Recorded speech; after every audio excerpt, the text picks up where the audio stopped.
Salut la famille, bienvenue sur Animood, j'espère que tout le monde va bien. Aujourd'hui, on se retrouve pour une vidéo aquariophilie. On va parler poissons, on va parler animaux aquatiques, mais aquatiques d'eau douce, puisque je vais vous présenter différents animaux pour différents litrages. D'ailleurs, en parlant aquariophilie, j'aimerais revenir sur différents commentaires que je vois arriver souvent dernièrement. Il y en a certains qui se posent la question de savoir quand est-ce que va arriver le prochain épisode sur les bacs écoles. Alors, je vais vous rassurer là-dessus, c'est toujours dans nos cerveaux. Il y a encore un petit peu de place pour caler quelques petits trucs, mais on y pense, c'est juste qu'au niveau du planning, on n'arrive pas en fait à caler ça rapidement. On a besoin encore de tourner quelque chose avec matériel aquatique directement chez eux et il va forcément falloir qu'on se rende là-bas. Sauf que pour caler ça dans nos plannings entre nos vies personnelles, nos travails personnels et Animood, surtout Animood, c'est très compliqué. Donc on va le faire prochainement, je ne sais pas exactement quand, on reviendra dessus sur les différents réseaux. N'hésitez pas d'ailleurs à les rejoindre, hein, TikTok, Instagram, Facebook, on fera ça en directement en story.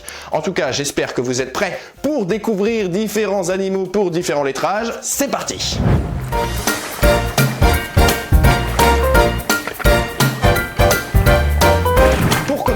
On va s'intéresser aux 20 litres. Effectivement, dans le premier épisode, j'avais parlé de 2 poissons différents. Là, il y en a encore pour du 20 litres. On va s'intéresser aux crevettes, les Neocaridina. Alors, ça, c'est des petites crevettes qui sont parfaites pour les débutants. Elles sont ultra robustes. En plus de ça, il existe des couleurs et des couleurs et des couleurs. Il y en a vraiment pour tous les goûts. Alors, avec des noms un petit peu à coucher dehors, hein, pour certaines, en fonction de si c'est plutôt vif ou si c'est plutôt pointillé, etc. Enfin bref, il n'y a pas vraiment de réglementation là-dessus. Mais de toute façon, évitez de mélanger différentes couleurs si vous décidez de faire l'acquisition de ces crevettes. Sinon, en fait, elles vont pas se mélanger les couleurs. C'est-à-dire que si tu mets du rouge et du jaune, tu vas pas avoir du orange. Pas du tout. Elles vont juste redevenir grises, une couleur plutôt sauvage. La Neocaridina, c'est vraiment une crevette super facile à maintenir et super facile à reproduire. Depuis pas mal d'années maintenant, on commence à voir une grosse hype qui continue de monter autour de tout l'univers de la crevette. Et d'ailleurs, même pour ceux qui veulent relever un petit défi, vous pouvez même vous rediriger vers des espèces de Caridina, donc une autre espèce en fait que la Neocaridina, qui est elle un petit peu plus compliquée à maintenir puisqu'il faut la maintenir sur du sol technique et elle est un petit peu moins tolérante, même beaucoup moins tolérante sur les paramètres de maintien. De toute façon, si vous voulez en savoir plus sur la Neocaridina, je vous invite à aller regarder nos vidéos qu'on a faites sur le sujet. Il y en a eu quelques-unes, il y en a une qui est sortie d'ailleurs dernièrement. Je t'invite à aller la regarder. On te présente donc une vidéo trucs et astuces, un tuto pour savoir comment élever une souche de Neocaridina. Pour toutes les personnes qui ont un aquarium de 60 litres, déjà dans un premier temps, je vous recommande l'écrevisse CPO. Ça, c'est une écrevisse franchement magnifique avec une super couleur orange. Elle va mesurer à peu près 2 à 4 cm. Elle est originaire du Mexique d'ailleurs. Et c'est un animal qui est en réalité pas forcément très agressif envers ses congénères. C'est un animal qui est très opportuniste, qui est plutôt territorial envers les autres animaux. Et il faut savoir aussi que c'est un animal qui vit en groupe. C'est pour ça que je vous recommande de le maintenir au minimum avec 3 à 5 individus. Cette petite écrevisse, en fait, elle va aimer vivre dans les végétations, dans une eau aussi qui est stagnante, donc évitez d'avoir un aquarium avec beaucoup de courant. Elle est très facile à maintenir pour les débutants, c'est plutôt cool. Je vous conseille d'ailleurs de leur faire un bon hardscape avec pas mal de cachettes, pas mal de plantes, histoire qu'elles puissent vraiment bien se planquer. Et aussi pour les débutants, ça reste un animal opportuniste et territorial, donc je vous déconseille de les maintenir avec des poissons. Prenez de l'expérience si jamais vous tenez absolument à le faire, mais si ça ne vous tient pas à cœur, ne le faites pas. Laissez cet animal dans un aquarium spécifique et profitez-en dans leur propre aquarium, c'est beaucoup mieux. Mais dans un aquarium de 60 litres, vous pourriez aussi décider de tabler plutôt sur du combattant, mais du combattant femelle. Sachant qu'en plus, le combattant femelle, vu qu'il est beaucoup moins agressif que le mâle, il est tout à fait possible de le maintenir soit dans un aquarium communautaire, soit en groupe directement. Dans un aquarium de 60 litres par exemple, allez, vous pourriez mettre 2 femelles combattants, peut-être 3 s'il était très bien fourni en cachette et en végétation. Par contre, je tiens à préciser que 60 litres, c'est véritablement le minimum si vous voulez maintenir des femelles combattants en groupe. C'est ultra important de respecter cette condition avec le fait que l'aquarium, comme je te l'ai dit, soit bien fourni en cachette et en végétation, parce qu'en fait, les femelles combattants, elles vont se garder un territoire chacune de leur côté, elles vont pas spécialement aller titiller le territoire de l'autre. Le principal étant que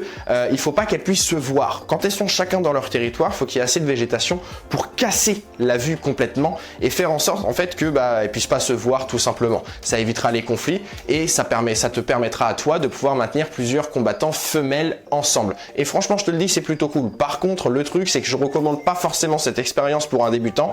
Un débutant, tu vas pas forcément avoir les bons réflexes, surtout si c'est ta première expérience en aquariophilie.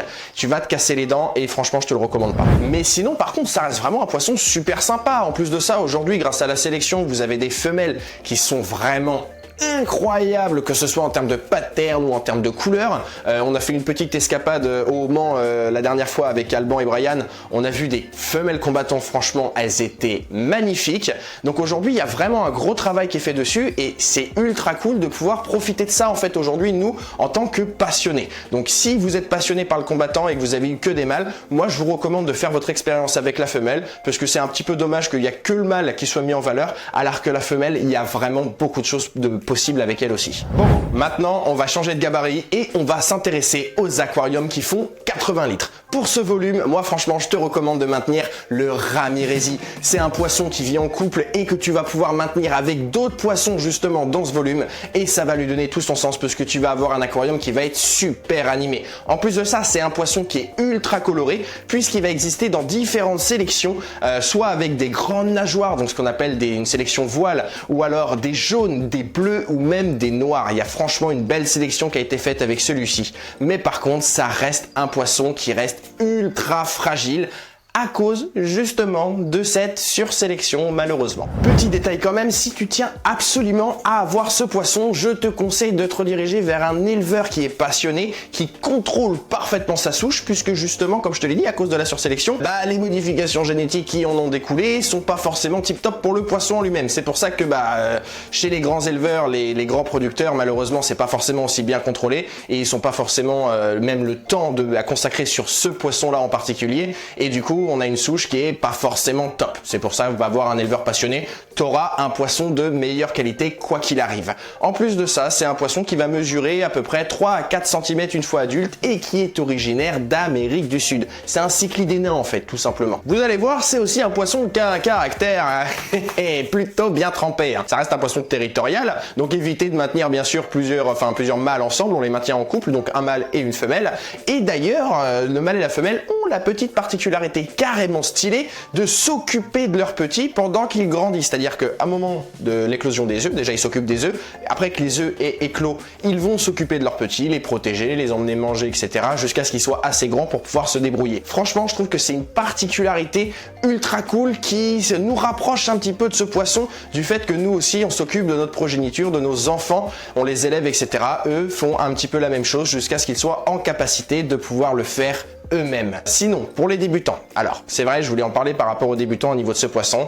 Si vous êtes capable de trouver un éleveur passionné qui contrôle sa souche, etc., comme je vous l'ai dit, pourquoi pas? C'est un poisson qui peut être très résistant dans ce genre de cas-là, qui même va avoir un très très bon impact pour vous en tant qu'aquariophile, puisque vous allez prendre beaucoup d'expérience avec celui-ci, du fait de son caractère, surtout si vous le maintenez avec d'autres poissons, puisque pendant les périodes de reproduction, vous allez voir des comportements qui sont vraiment ultra stylés. Mais sinon, si vous n'avez à votre disposition que des animaleries qui passent justement par de grands éleveurs, évitez. Si vous êtes un débutant, prenez de l'expérience, prenez d'autres poissons qui sont territoriaux eux aussi, mais évitez le Ramirezi, sinon là aussi vous allez en fait vous casser les dents et potentiellement même vous dégoûter de l'aquariophilie et franchement ce serait dommage. Sinon, dans un aquarium de 80 litres, vous pouvez aussi maintenir des crevettes à mano. Alors, deux cas de figure, soit vous êtes un gros fanat de la crevette et vous décidez de maintenir ça dans un aquarium spécifique, mais vous pouvez aussi les maintenir dans un aquarium communautaire sans aucune difficulté si bien sûr il n'y a aucun prédateur à l'intérieur, parce que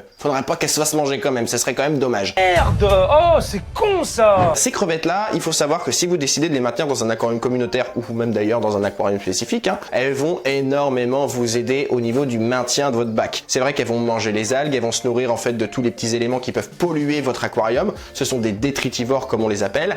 Attention par contre, c'est pas à elles de faire tout le boulot. C'est à vous de mettre les mimines dans votre aquarium, de faire le nettoyage des vitres, etc. Alors si vous maintenez ça dans un aquarium spécifique, je vous recommande quand même de de pas trop faire le ménage histoire de leur laisser un petit peu à manger parce qu'elles vont se nourrir des algues, des micro-éléments, etc. qui vont être présents dans l'eau et des micro-organismes présents dans les algues. Mais par contre, si vous maintenez ça dans un aquarium communautaire, laissez-en un petit peu sur votre décor, nettoyez correctement vos vitres, faites votre travail de votre côté pour bien nettoyer votre aquarium et vous allez voir, vous allez pouvoir profiter de cet animal qui est vraiment génial. C'est une crevette qui va mesurer à peu près 4 cm, je dirais pour les plus petites, jusqu'à 6 cm pour les plus grandes. Et c'est un animal qui va vivre en groupe d'à peu près minimum 5 à 6 individus. Si tu peux en avoir plus, franchement, c'est beaucoup mieux. Elle est originaire de Taïwan et du Japon. D'ailleurs, elle est très populaire là-bas.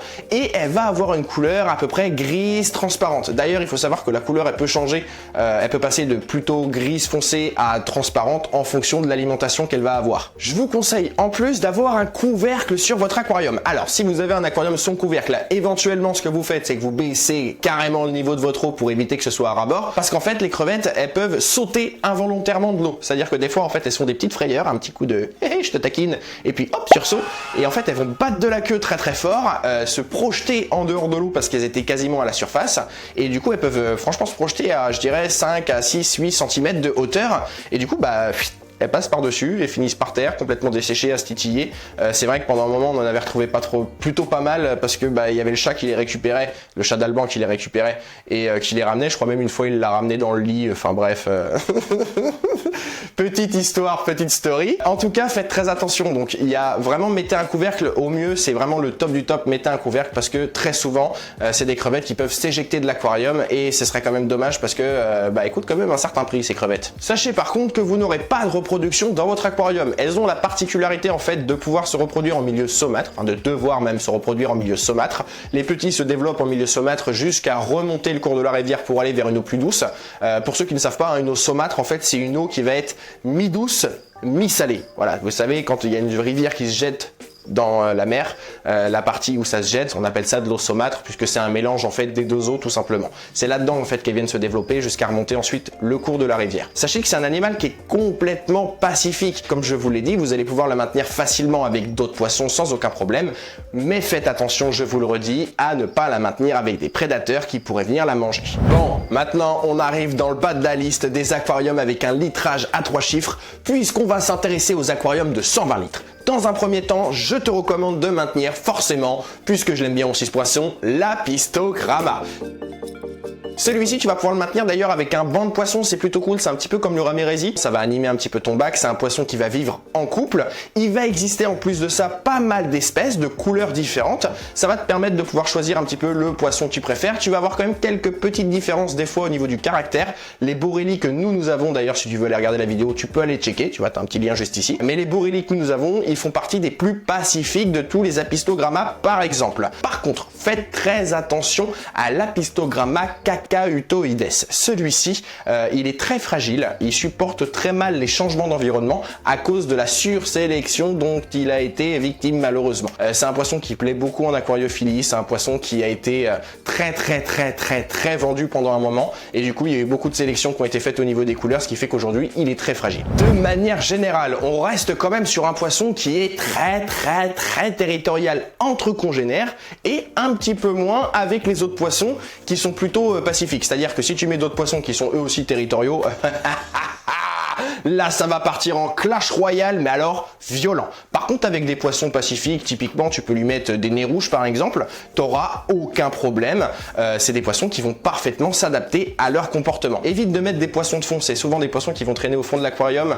Ça pourrait poser des fois problème en fonction de leur caractère sur le moment, surtout pendant les périodes de reproduction. Ils ont tendance à être un petit peu plus violents avec les autres poissons, donc si jamais il y a des poissons comme des Corydoras qui traînent au fond, j'ai peur qu'ils prennent un petit peu cher les pauvres. Il vaut mieux privilégier des poissons d'ornement qui vont traîner en haut du bac en fait tout simplement. C'est des poissons qui vont chacun un petit peu traîner de leur côté. C'est pour ça que je vous recommande quand même de les maintenir en groupe et uniquement en groupe. Éviter d'avoir 2 mâles ou alors 2 femelles parce que là aussi ça va partir énormément en clash. Ils ont en plus une particularité que j'adore puisque ça nous rapproche encore un petit peu de ce poisson là. Ils vont en fait protéger leur ponte et protéger les petits pendant toute une période qui va de la naissance tout simplement jusqu'à ce qu'ils soient capables de se débrouiller. Et par contre, il n'y a que la femelle qui va s'en occuper. C'est vrai que j'ai dit ils ont, mais non, c'est que la femelle qui va s'en occuper. Lui, le mâle, il fait sa petite affaire et après hop là, il part de son côté, il retourne dans son territoire, il est parti. La femelle, elle va pondre de son côté, et enfin elle va pondre et le femelle va venir faire son affaire sur les œufs, parce que c'est plutôt comme ça que ça fonctionne en réalité. Et une fois que ça s'est fait, le mâle part, enfin il se fait carrément dégager par la femelle, et la femelle va protéger la ponte. Une fois que ça éclot, elle va protéger les petits, les emmener se nourrir, etc. Défoncer le mâle quand elle le voit passer à côté des petits, parce que sinon le mâle il va les manger. Donc franchement, elle lui met des roustes à chaque fois. Mais par contre, ça reste des poissons qui, je trouve, ont, grâce à cette particularité, sont très attachants en fait, tout simplement. On a eu une reproduction, nous, justement, avec nos Apistogramma borelli, et j'avoue que c'était ultra cool à voir. Je tiens en plus à préciser une petite faculté de ouf qu'ils ont. On a appris ça en fait quand on a sorti la vidéo sur l'Apistogramma. On a appris ça dans les commentaires. Ils sont capables de filtrer le sable. En fait, ils vont aspirer le sable avec leur bouche, venir le filtrer avec les branchies, l'expulser par leurs branchies, et en fait, ils viennent justement filtrer le sable, se nourrir des petits micro-organismes qui sont présents à l'intérieur, et je trouve que c'est trop cool en fait. Sinon, si vous avez un aquarium de 120 litres et que vous voulez mettre un petit peu d'agrumes dans votre vie, je vous conseille de vous diriger vers le Tetra Citron. C'est un poisson vraiment magnifique avec un jaune un petit peu argenté et les nageoires qui vont être jaune vif noir. Il va mesurer à peu près 3 à 4 cm et il est originaire d'Amérique du Sud. C'est un poisson qui va aimer vivre en groupe d'au moins 10 individus. Dans un aquarium de 120 litres, vous pourriez même en maintenir une bonne quinzaine, je dirais, d'individus très facilement. C'est un poisson qui est d'ailleurs pas du tout territorial. C'est pourquoi c'est un très bon candidat, par exemple, avec l'Apistogramma. Donc tu peux mettre une dizaine de poissons et un Apistogramma, ce serait super cool dans ton bac. Alors, faites quand même attention, puisque c'est un poisson qui peut très facilement stresser. C'est pourquoi il va avoir besoin de beaucoup de cachettes, avec une bonne végétation si jamais vous n'avez pas la possibilité de leur donner des cachettes avec de l'hardscape. Ça peut être la solution, sinon avec des plantes. En particulier d'ailleurs, si vous le maintenez avec d'autres poissons, là il va forcément avoir besoin de se rassurer. Donc si vous voulez pas qu'il soit ultra sujet aux maladies, parce que c'est le cas, hein, si jamais il vient à stresser, il peut être très sujet aux maladies. Donc si vous ne voulez pas ça, je vous conseille de mettre énormément de cachettes dans votre aquarium. Sinon, par contre, pour débuter, franchement, c'est un super poisson d'ornement. Et comme je vous l'ai dit, il va pouvoir nager en groupe. Et en plus de ça, ça c'est le petit truc un peu cool, il a un super bon coup de fourchette. Bon, maintenant, pour la gamme du dessus, pour les aquariums de 180 litres, le premier que je vais vous conseiller, c'est même pas un poisson, c'est un bac biotope qui va avec le poisson. Vous faites un bac biotope pour un Sewellia. En gros, une espèce de rivière avec un courant assez rapide. Ça, franchement, c'est un poisson de fou. Il va vivre dans un groupe d'à peu près, je dirais, 5 à 6 individus. Et si vous le mettez dans les bonnes conditions de biotope, vous avez un aquarium qui est magnifique, qui a beaucoup trop de gueule. Et tu vois, aujourd'hui, en fonction de si tu as un Sewellia lineolata ou alors un Sewellia SP, tu vas avoir des couleurs qui vont un petit peu varier ou alors des patterns qui vont être différents. C'est un animal qui, une fois adulte, va mesurer, quoi qu'il arrive, entre 6 à 8 cm. Enfin, 6 cm pour les plus petits et bien sûr 8 cm pour les plus grands spécimens. Tu vas voir que c'est aussi un poisson avec un très fort caractère et qui est aussi très territorial. C'est pour ça que c'est important de le maintenir dans un grand volume, mais faire en sorte aussi qu'il n'y ait pas énormément de congénères dans ce grand volume, sinon ils vont finir par se foutre un petit peu sur la tronche. Je vais peut-être casser un code que certains avaient dans le cerveau. De toute façon, nous maintenant on a décidé de mettre des grands pieds-bouches dans les clichés avec les animaux. Non, ce n'est pas un lécheur de vitres. C'est-à-dire que si vous décidez de prendre un seul Sewellia à mettre dans votre aquarium pour qu'il vous nettoie le bac, sachez que la seule chose qui va nettoyer votre bac, c'est un animal qui s'appelle Mimine et qui se trouve au bout d'un machin qui s'appelle bras. C'est la seule chose qui compte et unique chose qui compte. Mais sinon, si vous voulez profiter de ce poisson, eh ben écoutez, je vous conseille déjà de le maintenir dans un aquarium spécifique, c'est-à-dire la seule espèce, en groupe bien sûr, comme je vous l'ai dit, de 5 à 6 individus minimum, avec un biotope bien spécifique, c'est-à-dire qu'ils vont kiffer avoir un bon gros courant. Tu vois, il n'y a jamais assez de courant pour eux. Franchement, tu peux y aller. Hein. Ils sont habitués à des rivières. C'est limite des petites rapides, tu vois. Donc, franchement, tu peux y aller au niveau du courant. Et surtout, au niveau des pierres, ce que je te conseille, c'est d'avoir des espèces de gros galets et de les faire vieillir. C'est-à-dire, en fait, tu vas les mettre dans l'eau. Tu vas voir, en fait, un espèce de film vert qui va se développer dessus. C'est une algue, tout simplement, avec des micro-organismes qui vont se développer. Et je te conseille d'utiliser ça, en fait, dans ton aquarium. Tu vas voir que les Sewellia, ils vont adorer venir se nourrir de ce truc-là. Mais en fait, c'est pas vraiment l'algue qu'ils viennent manger, c'est l'espèce de micro-organisme qui va se développer dedans. Alors ils bouffent forcément un petit peu d'algues, mais tu vois par exemple pour qu'ils viennent te nettoyer une vitre en entier, tu t'imagines bien qu'il va pas t'en falloir qu'un seul, et quand bien même tu en aurais plein, ils vont préférer s'attaquer au décor plutôt qu'à un machin qui est transparent par lequel ils voient que ta tronche. Donc fais en sorte de correctement entretenir ton bac, de correctement lui offrir un environnement propice et tu verras que tu vas pouvoir profiter de ton Sewellia à fond. Mais par contre, dans 180 litres, vous pouvez aussi maintenir des tétras veuves noires. Franchement, c'est un poisson trop cool. Ce poisson-là, vous allez le maintenir en groupe de minimum 8 individus, c'est ultra important. Il va mesurer à peu près, je dirais, 4 à 6, voire même 8 cm. Des fois, il y en a qui sont très très gros, c'est rare, mais ça peut arriver plutôt 4 à 6 cm de manière générale. Et franchement, c'est un poisson avec une super couleur. Il va être gris argenté avec les nageoires qui vont être noir-gris en fait. C'est un poisson qui va être originaire d'une très grande partie de l'Amérique du Sud et qui, par contre, de temps en temps, souvent, en vrai, je sais pas tellement quel adjectif de quantité pourrait lui correspondre, c'est-à-dire que de temps en temps il peut être un petit peu agressif. Je vais m'expliquer. En fait, ce poisson, il a la réputation de venir manger les nageoires des autres poissons. Alors en réalité, ce phénomène il se produit surtout quand il stresse, en grosse période de stress, et c'est pourquoi en fait il faut les maintenir de préférence dans des aquariums spécifiques. Alors ça arrive pas forcément avec tous les poissons, attention. Déjà, évitez de les maintenir avec des poissons qui sont plus petits qu'eux si jamais vous tenez absolument à les maintenir dans des aquariums communautaires, ce que je ne recommande pas, attention. Mais évitez de les maintenir avec des poissons plus petits qu'eux parce que sinon je vous le dis ils vont leur foutre la misère.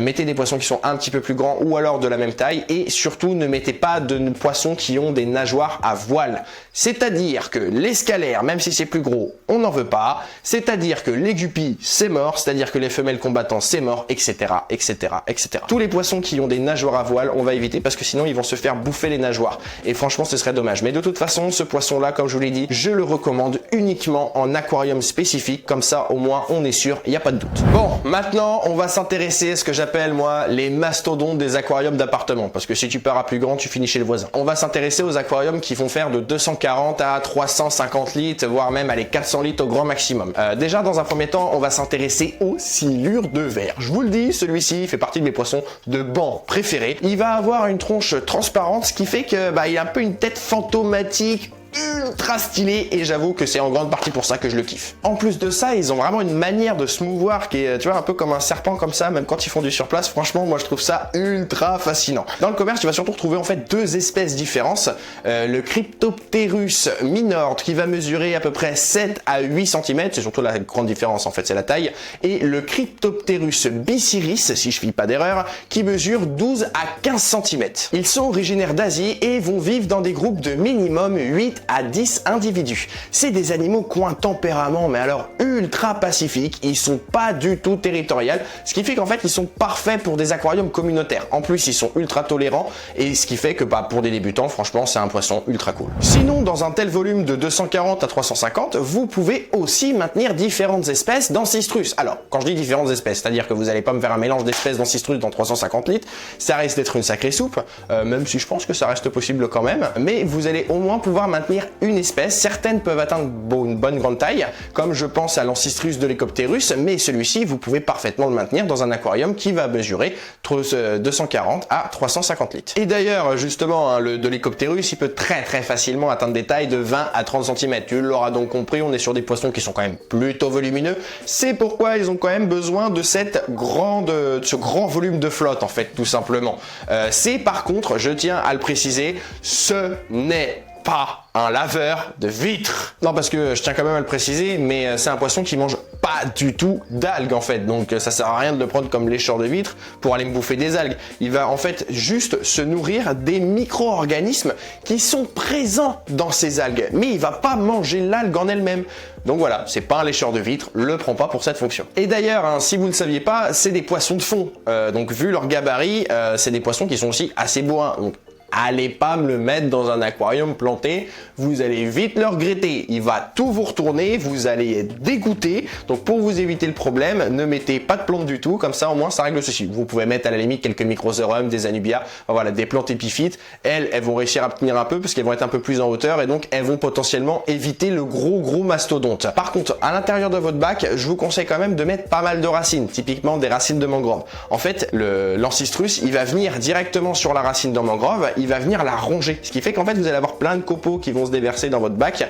Typiquement, c'est un parfait candidat, par exemple, pour un aquarium Blackwater. C'est vrai que la plupart du temps, dans un aquarium, on a souvent tendance à penser qu'on peut mettre uniquement des poissons ou alors, à la limite, des crevettes. C'est vrai que certains, ils mettent leur axolote, mais bon, nous, on s'intéresse aux animaux, pas aux Pokémon. Dans un aquarium, vous pouvez aussi mettre, par exemple, une tortue. Là, il y a plein de tortues d'eau qui sont parfaitement compatibles avec ce type de litrage de 240 à 350 litres, comme la Pelomedusa, par exemple. Cette tortue, une fois adulte, elle va mesurer, enfin, une fois adulte, non, au maximum, elle va mesurer entre 20 à 30 cm.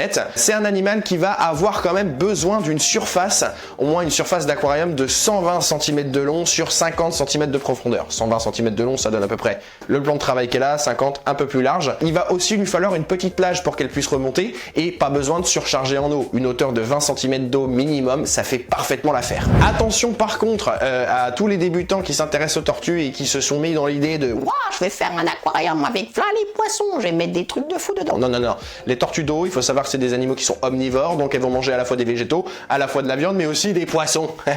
Donc si tu vas lui mettre des petits copains comme Guppy, elle va bouffer ses petits copains. Donc fais très attention à ça. Par contre, c'est un animal aussi, il va falloir prendre une certaine conscience dessus, ça vit pas mal de temps.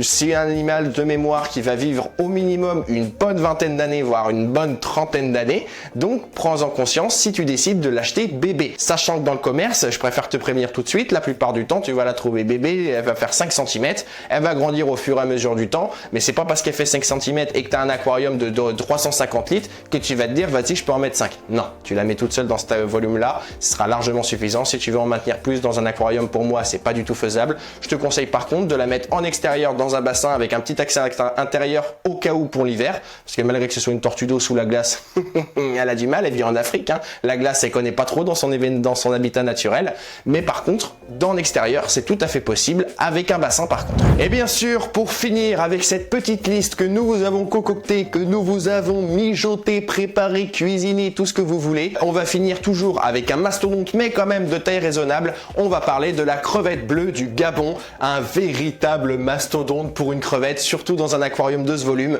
puisque là, franchement, pour en profiter, je vous le dis, c'est le top du top. Je vous conseille de la maintenir dans un groupe de minimum 5 individus. En plus, elle va mesurer à peu près 10 à 20 cm, je dirais, pour les plus grandes. En moyenne, c'est plutôt 10 à 15 cm. Mais c'est un animal qui est 100% pacifique. Donc, je vous le dis, vous n'aurez aucun risque avec les autres poissons tant que eux, c'est pas des prédateurs qui sont en capacité de taille de pouvoir bouffer les crevettes, quoi. Elle fait partie, en fait, de la famille des crevettes filtreuses, c'est-à-dire des crevettes qui vont venir absorber les micro-organismes qui sont présents dans l'eau pour pouvoir se nourrir. À autres crevettes comme ça, par exemple, la crevette bambou est aussi une crevette filtreuse, là où la crevette à mano n'en est pas forcément une, elle va venir manger les micro-organismes directement dans les algues, etc.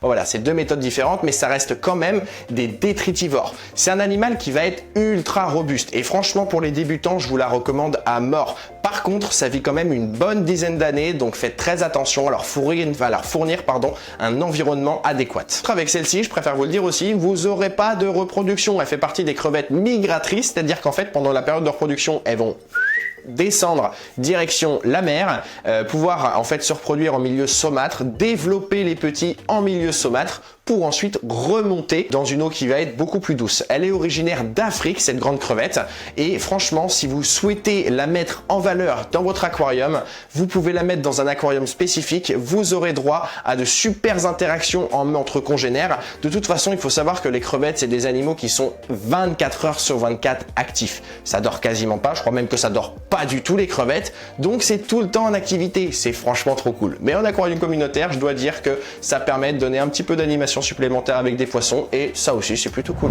La famille, un énorme merci d'avoir regardé cette vidéo. J'espère que je t'ai potentiellement fait découvrir d'autres poissons que tu ne connaissais pas, ou voire même donner quelques idées de biotopes ou d'animaux à mettre dans ton aquarium. Enfin bref, j'espère vraiment que j'ai pu t'aider. De toute façon, si toi de ton côté t'avais encore d'autres espèces à conseiller pour certains litrages, n'hésite pas à en faire part directement dans les commentaires. Moi, c'est toujours plaisir de pouvoir le lire, mais je pense surtout que ça pourrait aider un bon nombre de personnes qui qui regardent cette vidéo. N'hésite pas à t'abonner à la chaîne, ça va énormément nous aider. Appuie sur la petite cloche pour recevoir une notification à chaque sortie de vidéo. De toute façon, c'est comme d'habitude tous les dimanches à 11 h. Tu vas comme d'habitude pouvoir nous rejoindre sur les réseaux Instagram, TikTok et Facebook pour avoir des photos, des vidéos de tous les animaux qu'on a au studio. La famille, moi je vous retrouve dimanche 11 h comme d'habitude la semaine prochaine. C'était Matt sur Animood, je vous fais des bisous. Ciao.